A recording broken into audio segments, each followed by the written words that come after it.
ketika kita punya atasan, kita langsung merasa kayak atasan gue kan lebih pintar dari gue, lebih senior dari gue, gajinya lebih gede dari gue. Harusnya dia dong yang nentuin dengan cara kerja gue. Harusnya dia dong yang tahu harusnya seperti apa. Jadi kita memulai dengan arogansi seperti itu.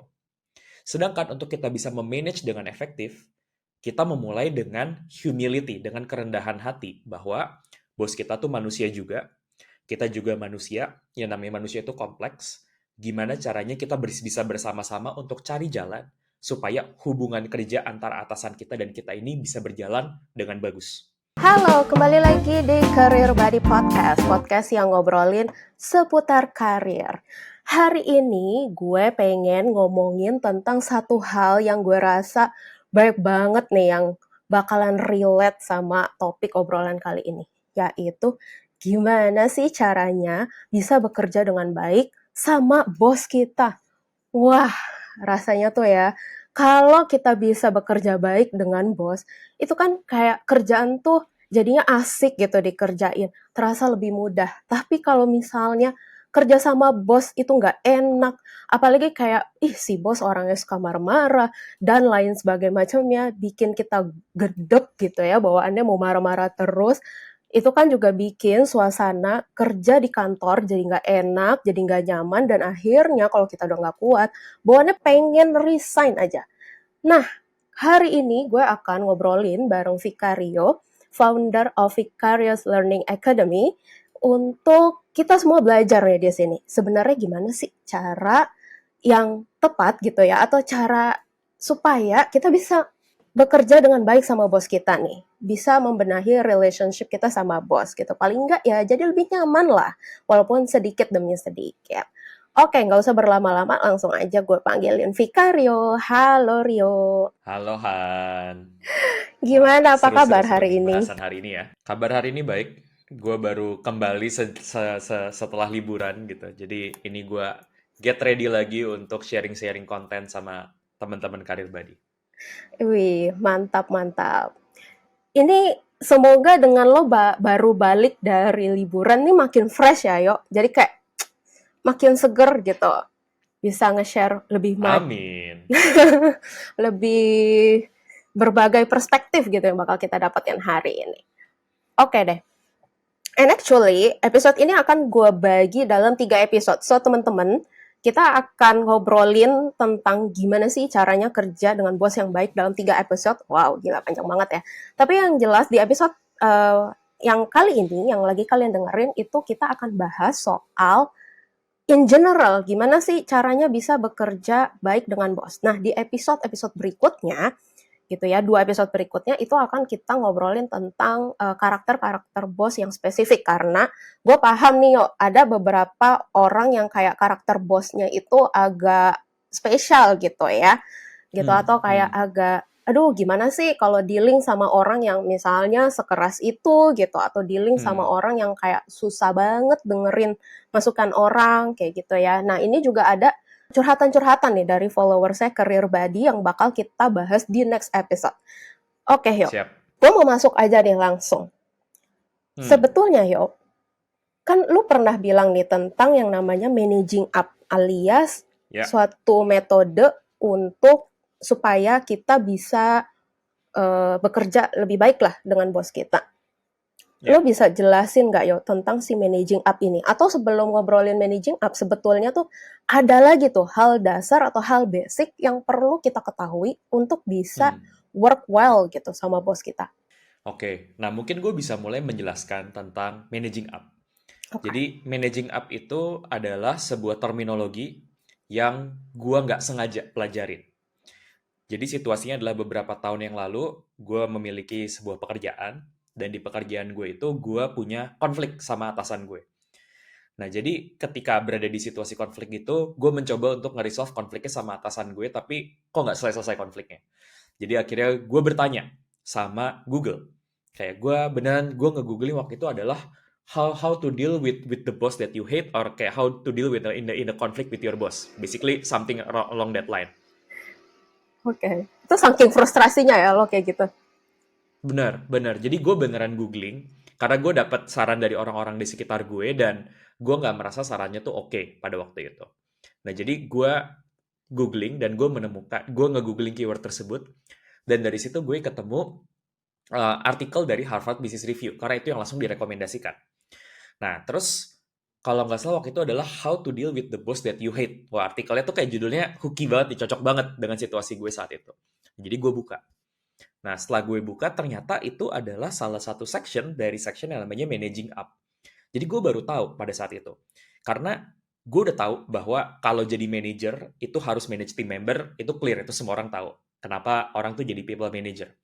Tapi kita sebagai team member, memanage atasan, itu adalah sebuah konsep yang baru. Nah, jadi ketika gue melihat dan membaca ya, setelah gue membaca, gue tuh jadi sadar. Sebenarnya ini bukan perkara soal bos gue yang nyebelin, tapi gue nggak tahu gimana caranya untuk memanage bos gue.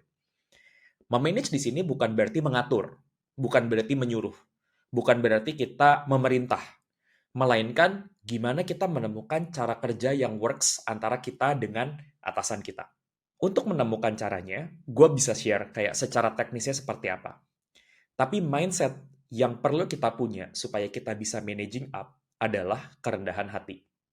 Maksudnya kerendahan hati adalah kita seringkali ketika kita punya atasan, kita langsung merasa kayak atasan gue kan lebih pintar dari gue, lebih senior dari gue, gajinya lebih gede dari gue. Harusnya dia dong yang nentuin dengan cara kerja gue. Harusnya dia dong yang tahu harusnya seperti apa. Jadi kita memulai dengan arogansi seperti itu. Sedangkan untuk kita bisa memanage dengan efektif, kita memulai dengan humility, dengan kerendahan hati bahwa bos kita tuh manusia juga, kita juga manusia, yang namanya manusia itu kompleks. Gimana caranya kita bisa bersama-sama untuk cari jalan supaya hubungan kerja antara atasan kita dan kita ini bisa berjalan dengan bagus. Dengan mindset kayak begitu, kita akan jadi jauh lebih efektif untuk membina hubungan dengan atasan kita. Terutama kalau lo punya atasan yang belum berpengalaman dalam memanage team member, which is banyak banget terjadi, karena sekarang banyak banget leader-leader yang masih berusia muda, pertama kali memimpin, atau mungkin kadang-kadang memimpin orang yang lebih muda dari mereka. Atau leader-leader yang sebenarnya mungkin masih ada problem, misalnya punya anger management, atau misalnya punya kecenderungan managerial skills yang nggak berseberangan dengan kita. Nah, jadi sangat penting untuk kita ini punya skill managing up, supaya kita bisa punya hubungan yang baik dengan atasan kita. Dan juga, seringkali kenapa orang itu nggak mau managing up selain arogansi, faktor yang kedua adalah ngerasa males. Ngerasa kayak, oh kalau gue managing up artinya kerjaan gue tambah banyak. Ngapain gue nambah-nambah kerjaan gue, kan gaji gue nggak nambah. Itu juga yang menghambat kita untuk lebih proaktif, gimana kita membangun hubungan yang efektif dengan atasan kita. Padahal dengan kita bisa memanage hubungan dengan efektif, justru itu adalah jalur untuk mempercepat kita bisa naik gaji atau kita naik pangkat. Wow, oke.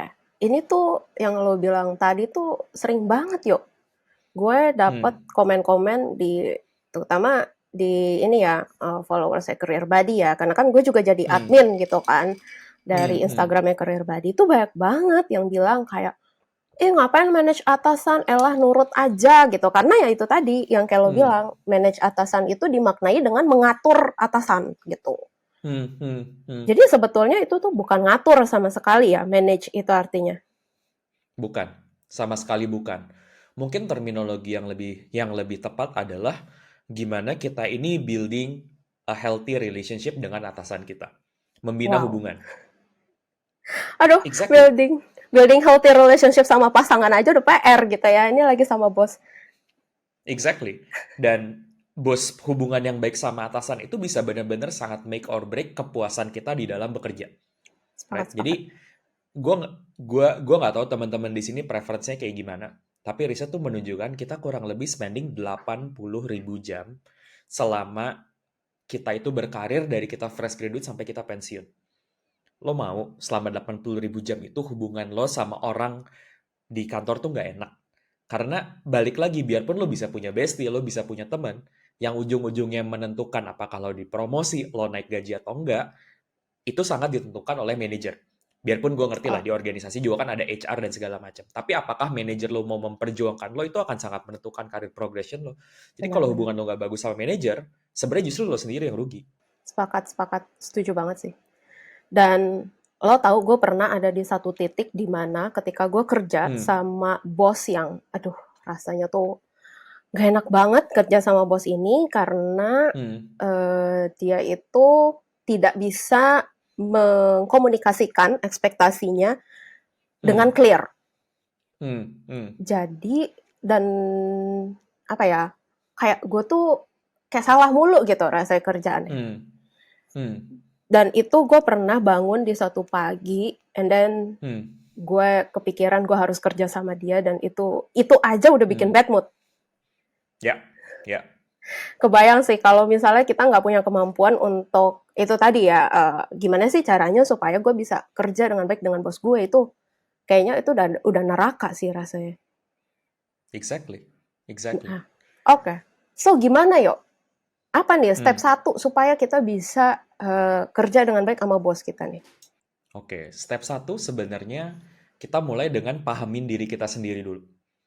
Kita memahami tentang diri kita sendiri, gitu ya. Kita ini tuh prefer memiliki hubungan kerja yang seperti apa.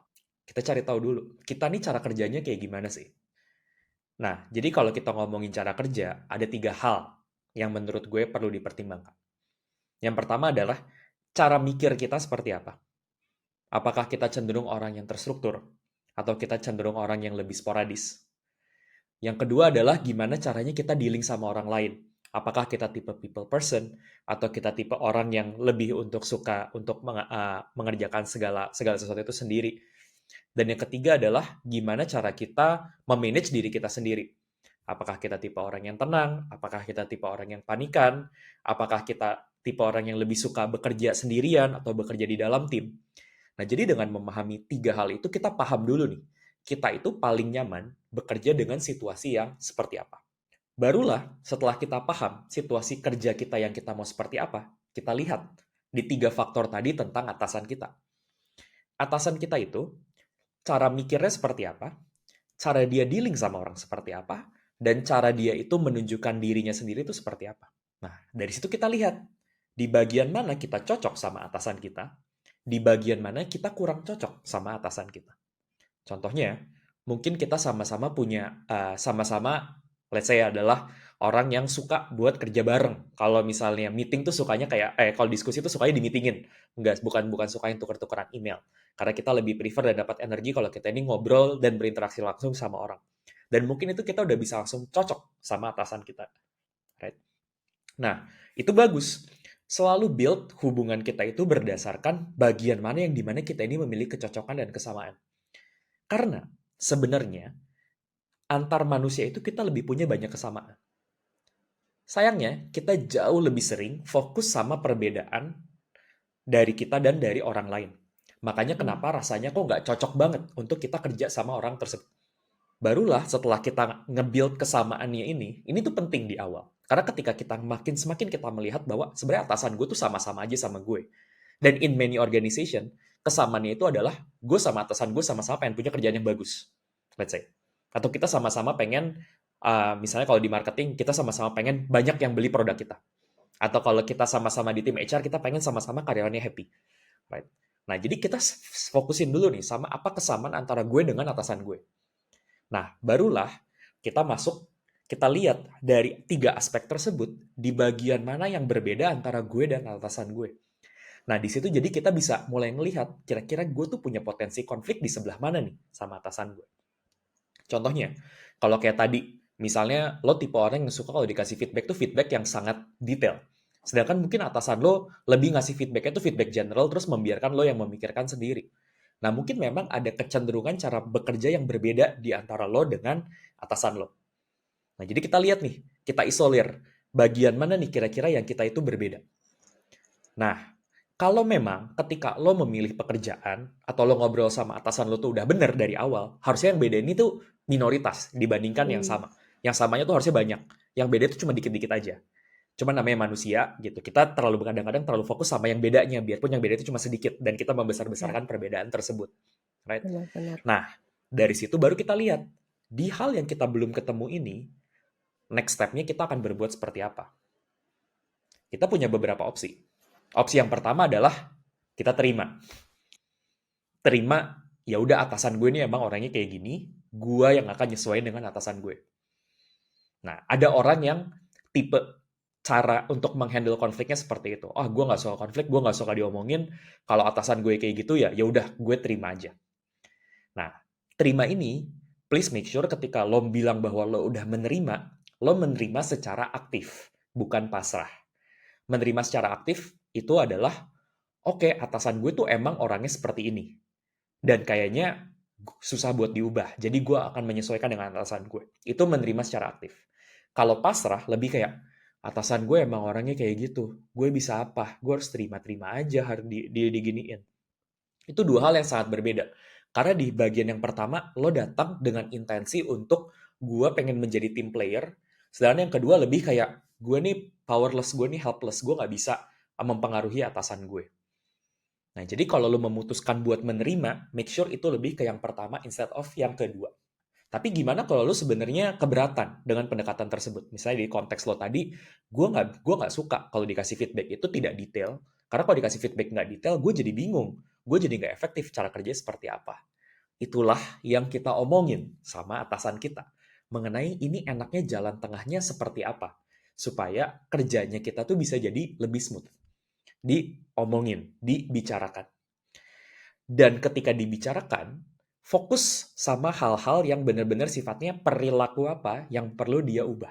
Problem nomor satu adalah biasanya ketika ada yang tidak apa ya, ketika lo nggak setuju sama atasan, tapi lo nggak bring up karena lo lebih kayak tadi, sifatnya adalah lo pasrah, tapi sebenarnya nggak benar-benar nerima. Tapi seringkali juga ketika kita bring up, kita tidak menggunakan kata-kata yang efektif. Nah, kata apa yang tidak efektif? Kata yang tidak efektif adalah ketika kita memberikan label sama atasan kita. Nah, ini terutama mungkin kalau lo kerjanya di startup atau di perusahaan yang dimana lebih tidak ada hierarki, dan mungkin ini juga yang sering terjadi ya di komplain-komplain bos milenial terhadap bahwa tim member Gen Z, sering banget tim member Gen Z atau kayak kita yang ada di bawah ini mungkin bilangnya kayak, bos, lo kok nggak hands-on ya? Bos, kok lo nggak tahu detail ya? Bos, lo kok kayak kurang peduli? Itu adalah cara ngasih feedback yang langsung dijamin akan membuat konflik tambah besar. Karena lo memulai dengan judgment dan dengan label. Itu cari ribut sih. Exactly. Tapi kan sering banget gitu yang kayak, bos, kok lu Ya. micromanage banget sih? Kok lu selfish banget sih? Jadi belum apa-apa kita memulai dengan memberikan feedback yang penuh dengan judgment dan dengan label. Dan yang Mm-mm. namanya manusia, kalau misalnya dikasih label kayak gitu, yang muncul adalah defensif. Karena kita menganggap itu sebagai ancaman. Karena sebagai Hmm. manusia, setahu gue ya, nggak ada manusia yang mau dianggap sebagai orang brengsek. Nggak Atau ada. nggak ada yang mau dianggap sebagai orang yang nyebelin. Jadi kalau ada orang yang bilang kita nyebelin, yang respon paling wajar adalah membela diri kita dengan bilang, nggak, gue tuh nggak nyebelin. Right? Dan di dalam konteks tadi, jadinya langsung bisa memicu perpecahan atau konflik. Hmm.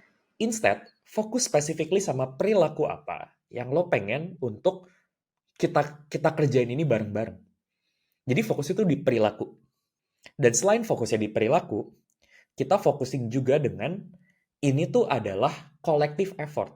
Alias, bukan cuma atasan kita yang adjust sama kita, tapi kita sama-sama ketemu di tengah-tengah. Karena jangan sampai juga ketika kita udah nggak labeling, kita fokusnya di perilaku, kita fokusnya adalah, bos lain kali kalau lo ngasih feedback, lo tuh harus ngasih feedback kayak begini. Jadi kita cuma fokus untuk meminta atasan kita buat berubah. Tapi kitanya nggak mau ikut berubah. Nah, di titik ini mendingan kita mempropose sebuah arrangement di mana kita sama-sama berubah. Kita sama-sama ketemu jalan tengahnya. Jadi kita ini sama-sama melihat sebuah permasalahan dan gue dan atasan gue sama-sama pengen menyelesaikan masalah ini. Di mana masalahnya adalah kita belum ketemu nih cara memberikan feedback yang efektif itu seperti apa. Dengan diobrolin kayak gitu, probability lo untuk punya hubungan yang lebih baik lagi dengan atasan akan meningkat dengan sangat-sangat pesat. Wow, ini sangat-sangat mencerahkan nih, Yo. Oke, wow. Tadi tuh kayak udah banyak banget yang dibahas. Kayak lu udah ngejelasin sedetail itu.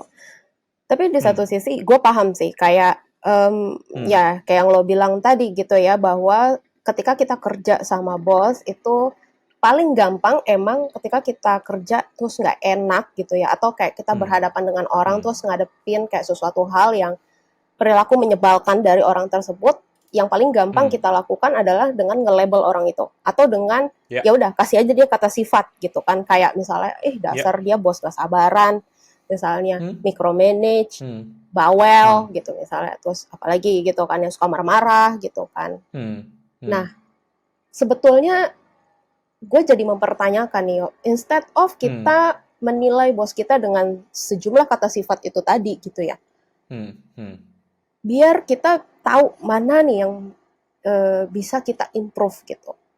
Improve hmm. in both ways ya, dalam artian kayak Ya, kitanya juga improve gitu. Kayak yang lo hmm, bilang tadi kan, hmm, kan nggak boleh juga. Kayak hmm, kita minta sama bos kita begitu, tapi kitanya hmm, sendiri hmm. gitu, nggak ada usahanya untuk beradaptasi sama dia. Ya Ya, nggak? Nah, itu ya, tuh ya, gimana betul. caranya supaya kayak misalnya nih, instead of bilang kayak bos kita nggak sabaran, bos kita suka Hmm, marah-marah lah, gitu. Instead of hmm, bilang kayak gitu. hmm, Deskripsi seperti apa sih yang sebaiknya kita lakukan gitu sehingga kita tahu oh oke, sehingga kalau misalnya dalam kondisi seperti itu gitu ya atau kayak oh kalau diskusi sama bos gue nih yang harus gue lakukan A. Oke, karena misalnya dia gini gini gini. Tapi at some point ketika kita diskusi, misalnya gue akan minta bos gue, hmm, misalnya tolong dong lebih detail gitu, atau tolong dong kalau ngomong hmm, jangan terlalu cepat hmm, gitu misalnya, atau jangan hmm, jangan hmm, terlalu apa ya runutannya gitu loh. Maksudnya kalau ngomong tuh hmm. lebih terstruktur misalnya supaya gue bisa lebih memahami. Nah supaya keluar tuh yang kayak gitu-gitu itu gimana tuh yuk? Ya, ya. Oke. Jadi let's say kita ambil contoh yang tadi lo hadapin gitu ya. Di mana lo ketika mendapat feedback, feedbacknya itu kurang actionable lah Hmm, basically. Jadi ya kayak lo bingung kayak dari feedback yang didapetin ini kayak apa action berikutnya yang perlu untuk lo lakukan, betul. right? Kalau dengan situasi kayak gitu ada beberapa hal yang bisa kita bahas. Yang pertama adalah gue akan mengajak bos gue one on one terlebih dahulu dan gue akan ngobrolin bahwa selama ini gue appreciate banget buat dapet feedback, tapi feedback yang diberikan itu kadang-kadang membuat gue bingung untuk action item seperti apa yang dilakukan. Setelah itu gue akan bilang, ada beberapa contoh nih. Contohnya ketika gue bikin uh, desain yang seperti ini, lo bilang ini nggak bagus. Nah, tapi ketika gue tanya, bagus itu seperti apa buat lo, lo juga nggak come up dengan guiding principles, atau juga lo bahkan tidak come up dengan contoh desain yang bagusnya seperti apa. Sehingga gue itu menjadi semakin bingung. Nah, di occasion ini sebenarnya gue pengen ngebahas sama lo, bos. Kira-kira gimana ya caranya supaya ke depannya proses feedback kita ini bisa berjalan dengan lebih efektif. Nah, gue open sih untuk discuss kira-kira pendekatan apa yang perlu gue lakukan dan apa yang sebaiknya lo lakukan. Nah, dari situ sebenarnya kita punya pilihannya. Ini benar-benar tergantung seberapa dekat kita dengan atasan kita. Gue akan ambil asumsi kita nggak deket. Jadi kita akan mencoba untuk mengubah perilakunya dia tanpa kita perlu meng-call out sebenarnya. Hmm. Let's say misalnya kalau kita ngomongin, tadi lo bilang, gue butuh feedback yang lebih structured. Gue akan bilang bahwa, how about kalau misalnya next time kita ada feedback session kayak gini, instead of kita lewat chat, karena lewat chat itu bakal banyak multi-interpretasinya, gimana kalau kita itu datangnya ke meeting. Nah, jadi nanti sebelum meetingnya, gue akan datang dengan sebuah dokumen, dan di dokumen itu nanti di sampingnya kita akan sama-sama bedah, dan juga kita akan tulis action itemnya bareng-bareng seperti apa. Sehingga di akhir meeting kita sama-sama clear bahwa concern apa yang lo milikin dengan desain gue, dan action item apa yang bisa gue lakukan untuk mengimprove desain tersebut. In that Hmm. way, sebenarnya kita meminta dia untuk lebih structured. Tapi kita yang lebih melakukan banyak pekerjaannya. Dan Ya. itu akan sangat memudahkan. Terutama, balik lagi ke poin gue sebelumnya. Kalau lo tahu mungkin atasan lo tuh bukan tipe orang yang structured. Kalau lo ngerasa bahwa lo itu tuh udah susah buat berubah, dan lo punya atasan yang lebih tua dari lo, most likely dia akan lebih susah lagi berubah. Apalagi dia atasan. Dan apalagi kalau lo kerja di perusahaan yang lebih kecil dan mungkin dia ownernya. Jadi yang lebih kayak, ya suka-suka gue, orang gue yang punya bisnisnya gitu kan. Alright? Mau nangis, iya Jadi, betul. exactly. Jadi kayak, instead of kayak, ya, berarti kan kalau udah kayak gitu antara lo nerima, lo cabut, atau lo menyesuaikan diri. Gitu. Nah, dan gue akan menyesuaikan diri dengan cara yang seperti itu. Gitu. Jadi, dengan ya udah, kalaupun emang itu jadi extra work, ya extra work. Dan balik lagi, nah lo mau nggak menyesuaikan dengan cara yang seperti itu?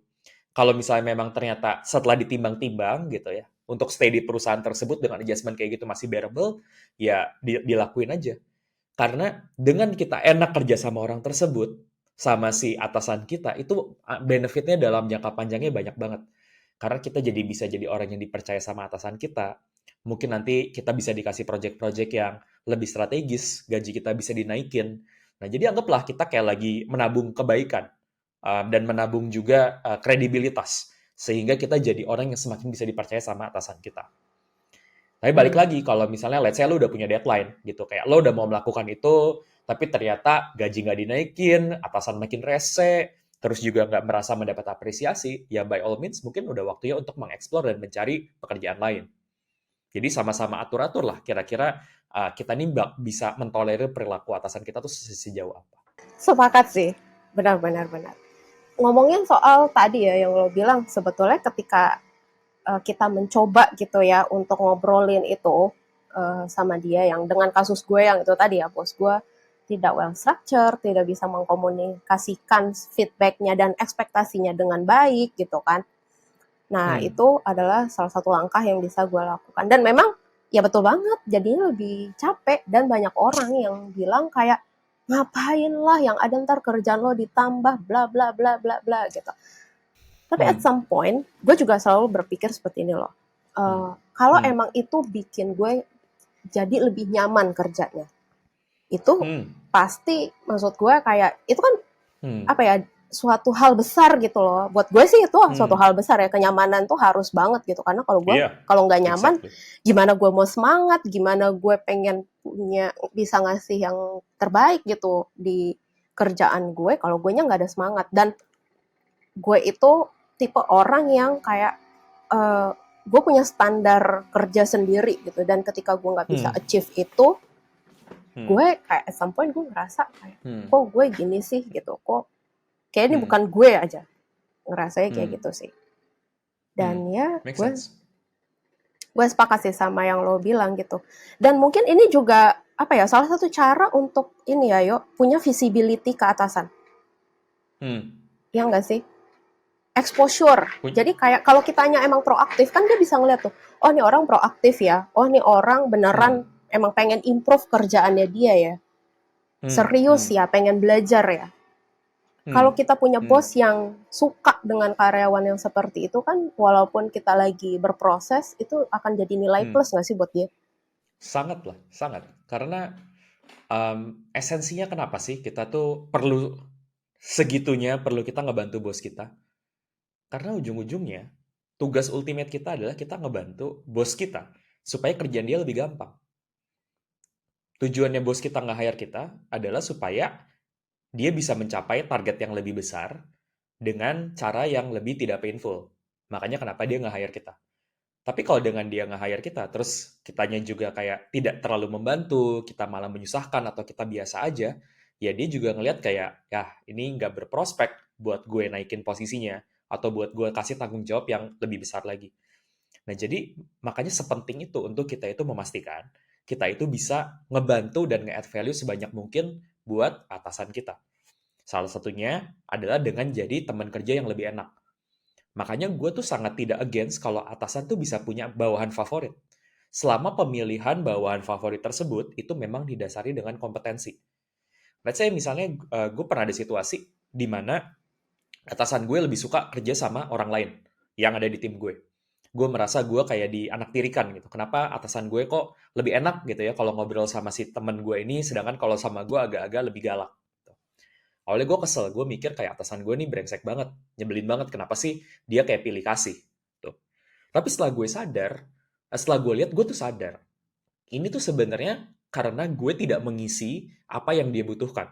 Gue tidak menjadi orang yang mudah untuk bekerja sama dengan dia. Karena dia tipe orangnya yang lebih kayak suka memberikan instruksi, sedangkan gue tipe kalau dikasih instruksi tuh gue akan bertanya terlebih dahulu. Sedangkan dia jauh lebih suka kalau dikasih instruksi ya udah diterima-terima aja. Dan teammate gue ini tipenya kayak emang dengan senang hati kalau bisa dikasih instruksi ya dia jalanin aja. Nah, jadi memang ada perbedaan dan wajar aja kalau bos gue lebih suka sama si teammate gue ini karena cara kerja mereka lebih cocok. Nah, sekarang tinggal balik lagi ke gue. Gue mau ngobrol, gue mau menerima atau gue mau omongin atau gue mau cabut. Right? Semua balik lagi ke sana sih. Tergantung lo pengen kerja dengan lingkungan yang seperti apa.